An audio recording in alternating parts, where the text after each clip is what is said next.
केंद्रीय कर्मचाऱ्यांना पगार वाढीबरोबर आता 2 जिव्हाळ्यांच्या योजनांमध्ये मोठा बदल होणार आहे. 8व्या वेतन आयोगानंतर लाखो कर्मचाऱ्यांसाठी मोठी बातमी ही समोर येत आहे. मुख्य भाग म्हणजे 8व्या वेतन आयोगाच्या स्थापनेनंतर आता सर्वांची नजर आहे त्या शिफारसी कधी लागू होणार. फक्त पगार वाढणार की आणखी मोठा फायदा मिळणार?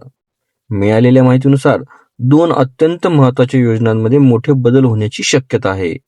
पहिली योजना म्हणजे CGHS, ज्याला आपण मराठीमध्ये केंद्रीय कर्मचारी आरोग्य योजना असं म्हणतो.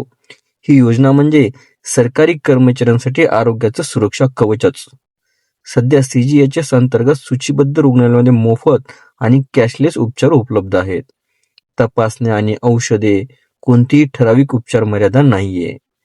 आणि दुसरं म्हणजे 8व्या व्हिडिओला सविस्तर बघण्यासाठी कृपया डिस्क्रिप्शन बॉक्समध्ये दिलेल्या लिंकवर क्लिक करा आणि संपूर्ण व्हिडिओ पाहावा.